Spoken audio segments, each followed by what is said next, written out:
Damn, that was close. Innkeep! Vodka!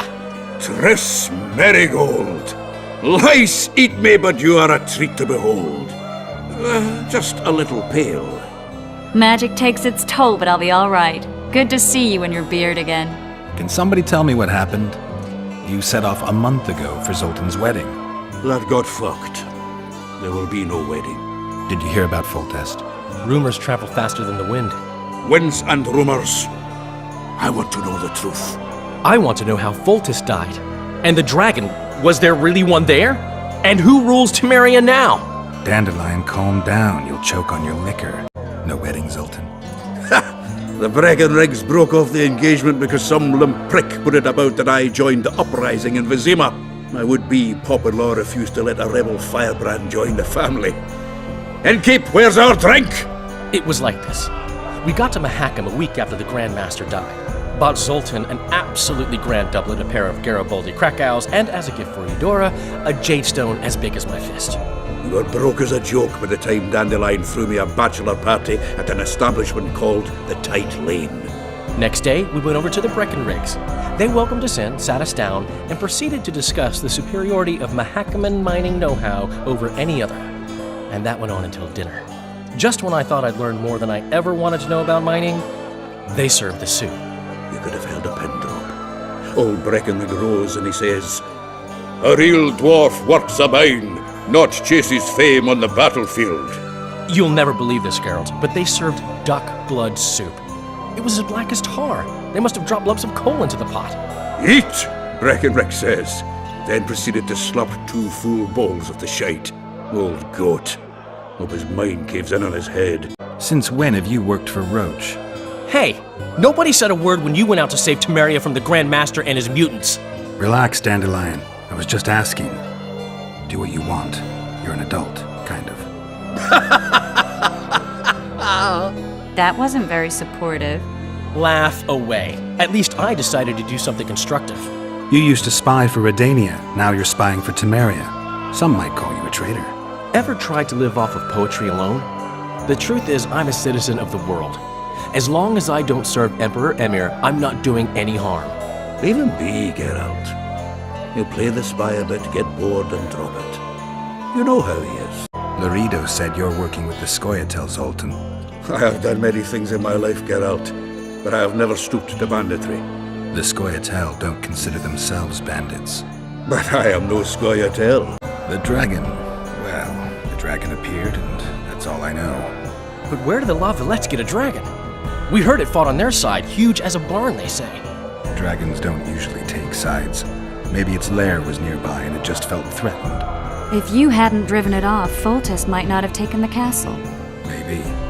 We'll never know for sure. Triss, you're the expert on Temeria. Tell us who's in charge now. It's chaotic and getting worse. The old families are fighting for supremacy, no holds barred.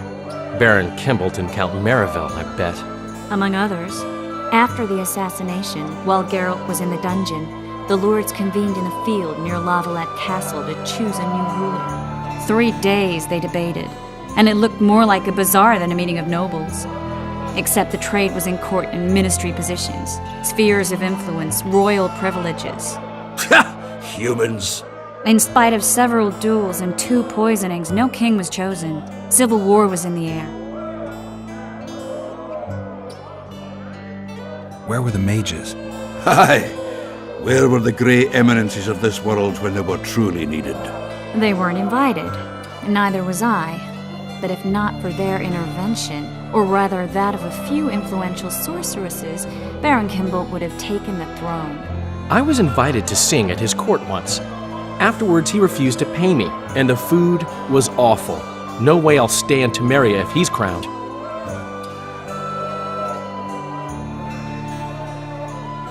Did they ultimately resolve anything? No. It ended as usual. Sadly, John Natalis remains our only hope. Ah, the victor at Brenna, and Foltest's most tried and true field commander. During the deliberations, he was several days' march from La Villette Lands, with an additional 2,000 armed men in tow. He's to keep the peace until a rightful monarch is chosen. He could find that ruling is to his liking. Natalis is a soldier at heart. He's not suited to rule, and I don't believe he even wants to. He's got the army behind him. Which is why he can guarantee peace. Well, a tenuous one, sure, but that's always better than civil war. Besides which, he's deeply in debt to a dwarven bank in which Philippa Eilhart as sorceress holds significant stake. I think I've heard enough about politics. Foltest's killer lay in wait in the tower, where the Lavalettes had hidden the royal bastards. He was well informed. Wait a minute. What were you doing there? I was protecting the king. After the first attempt, Foltest began treating me as his lucky charm. He ordered me to be at his side during the battle. The dragon separated us from the rest of the army. The killer disguised himself as a monk, a blind one at that. He let Foltest greet his children, waited until I had walked off, then cut the king's throat from ear to ear. How did he flee? Jumped out a window into the river below. Yorv with Skoyatel were waiting in a boat. It was planned. And you're chasing him because he murdered the king? I was accused of the murder. I need to clear my name. Besides, I looked him in the eye before he escaped. He's a witcher. Then some brave Temerian soldiers showed up, piled on me, and knocked me out. Save yourselves, good folk! The beast attacks! We better get out there. Someone's casting spells.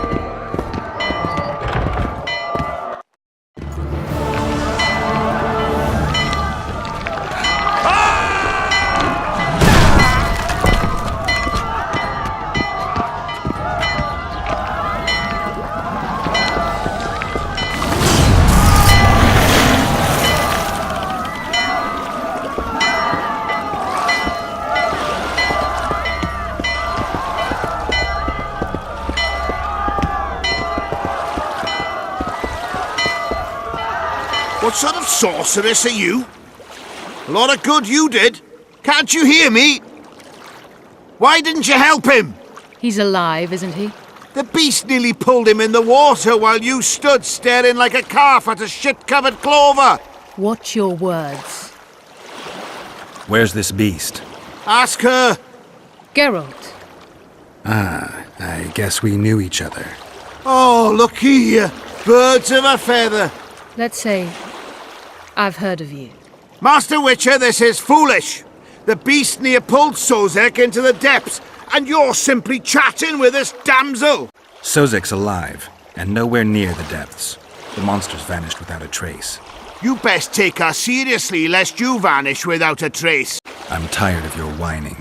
Get out of here. I'm to go. Not likely. You get your ass out of Flotsam, wanderer.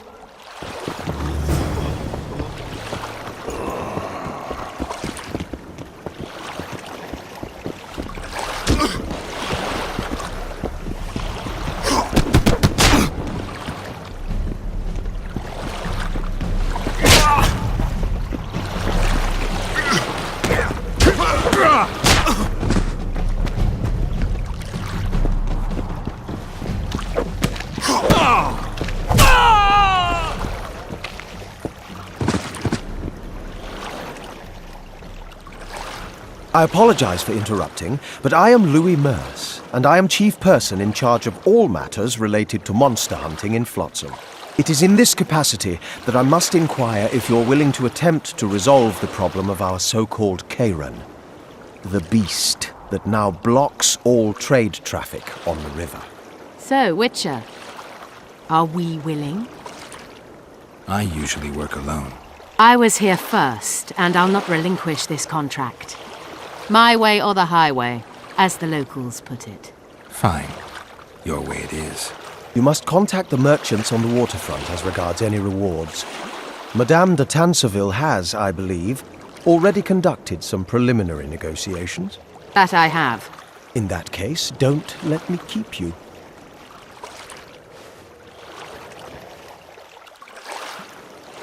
Triss, how long must I wait for you to introduce us? Sile de Tanserville, advisor to Queen Zulika of Kovir. Kovir's a long way north. True. I had my doubts if the Kyran was worth the journey, but those were dispelled with what it showed today. Here to hunt down some ingredients? Triss Merigold. Sharp as ever. You're thinking that... Troll eyes, ghoul venom, virgin's blood, all those disgusting marvels we take from dying species. to throw into the cauldron at Sabbaths. Right, Triss? Absolutely. Virgins are a dying breed. Oh my, your sense of humour seems to be intact too. But enough of these pleasantries. Tell me, Geralt, you saw the tentacle. What do you make of it all? The beast must be huge. Maybe inhabited one of the Pontar's tributaries before, hunting animals. Then it grew for some reason, and hunger drove it to seek fresh pastures.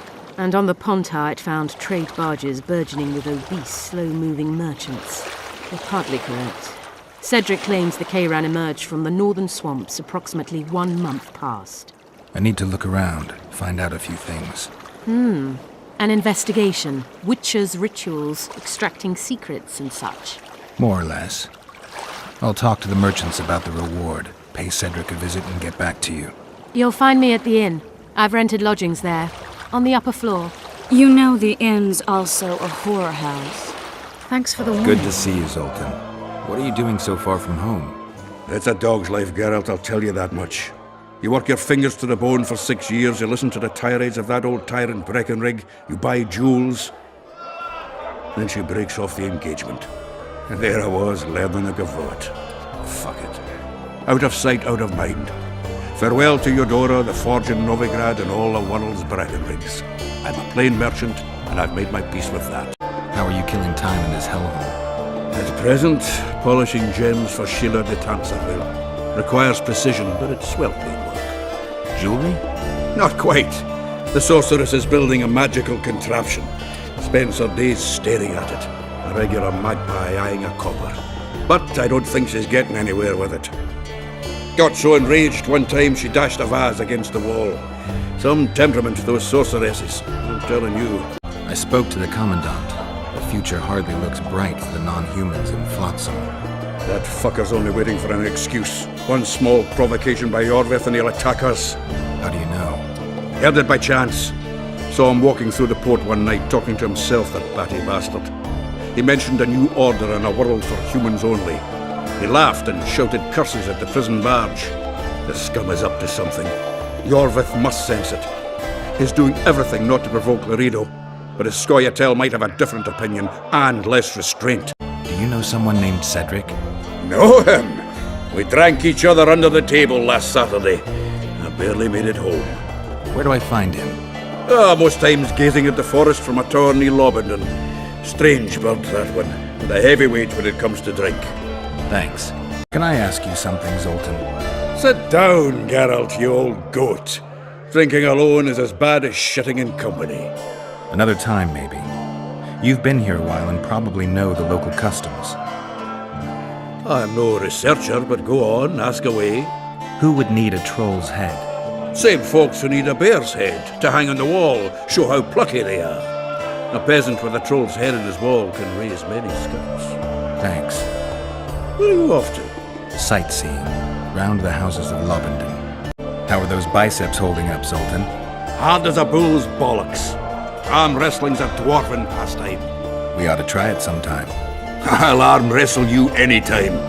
Now even. Show me those bull's bollocks then.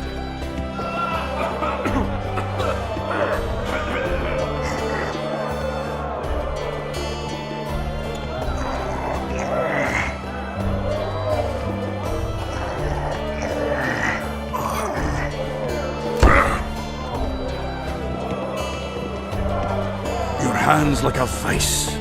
It wasn't easy. If you ever run into my old mates Yarpin or Sheldon, promise me you'll take them on. They'll be surprised. I know you. I can see you're dying to ask me. What is it? All right, fess up. What happened to Foltest? The king's dead, and the Scoia'tael are in it up to the tips of their pointed ears. Yada yada. The Scoia'tael are blamed for everything in this country, from bad crops to bad marital sex. I was there. I saw it. The assassin escaped with the help of Scoia'tael. I guess the price on Yorvith's head will rise. Laredo sensed that already. If he can catch Yorvith. Fertilized by the elf's rotting corpse, his career will blossom, somewhere far away from this dump. You gave Vernon a full report on Flotsam. Seen anything unusual around here? They've got some amazing women at the brothel. You should take a look. One of them. You know what I mean. A town like any other. It's got a harbor, an inn, and a stinking muddy river. That's what an ordinary man would say. But we poets also look into people's souls. And things are not good. I saw a robbery sanctioned by law. Town watchmen laughing as they confiscated goods, all the while talking about how they'd finally bring order to the town. I saw drunken thugs beat up an elf woman while no one even flinched. I know these things happen everywhere, but here, it's not motivated by hatred or misguided attempts at meting out justice. People are driven by cold calculation. They're always looking for opportunities to get a little richer. I need information. Anything that could help me track down the Kingslayers. I only know gossip. Things folk have been saying since Demiven's death. People are throwing out blame left and right. One day it's the elves, another the Nilfgaardians, then it's Rivians. Let me guess. The suspects also include a Zerrikanian alchemist and a group of halflings. Bold theory, that. But the mob comes up with even better ones. Know what? Frankly, the most worrying effect of these assassinations is the chaos they've unleashed in people's minds. What do you mean? I mean chaos. People don't know what to think, who's good and who's evil. And these are tough times. Who knows what's going to happen? So, Mr. Master Spy, what's new in the world of politics? Bards singing about anything interesting these days? Eddern's in trouble. Henselt and his great army are nearing the Pontarch and will ford it and strike any day. Well, we haven't had a war in a long time. Like all little boys, he likes to play with his soldiers. But I don't think Kedwin will have an easy time of it. Eddern's borders are guarded by Saskia the Dragon Slayer. Who's she? Some mercenary? A peasant girl and self-proclaimed commander of something called the Edirnian Voluntary Militia. Fighting women and bards who play politics. These are strange times. I'm having flashbacks, Dandelion. What have you remembered? My own death. I saw that with my own eyes, as I've told you many times. Yennefer gave her life to save yours. I thought you might have remembered what happened afterwards. I mean, how the devil can you be here now? I hear you, I see you, you're breathing. I mean, you're just alive. Dandelion, I've had a flashback or two. I don't know everything Witcher, I've yet. been awaiting you. We need to kill a monster that sinks boats. Afraid? No, but I suspect we'll need to draw it onto the shore. Leave that to me. I can't wait. I bet it's something spectacular. Believe it. You'll do the honors. The honors? Once on the riverbank, you'll kill him, her, whatever it is. Did you find out where the Kyran came from? I didn't even try. So I take it you know it was created by a mage. I guessed as much. And what of it? Do you wish me to feel guilty, apologize for some madman? I don't intend to. How did you know it was a mage? I didn't. Just guessed. What's that? It looks impressive. A megascope. What does it do? Many complicated magical operations. It allows me to communicate with other sorceresses, for instance. If we're going to work together, we should get to know each other. Is that so? Very well. Ask what you will. Zoltan told me you hired him to make something. Your dwarven friend has a way with stones. He helped repair my megascope. The set of the diamond must be very precise if it's to focus the light appropriately. I never expected to see you at Loritos. Whereas I was sure you would show up there. The Commandant is terribly jealous about his small trading post. Anyone of import is summoned to hear him out sooner rather than later. What did he want from you? That is my concern, certainly none of yours. We're not a tandem, Geralt.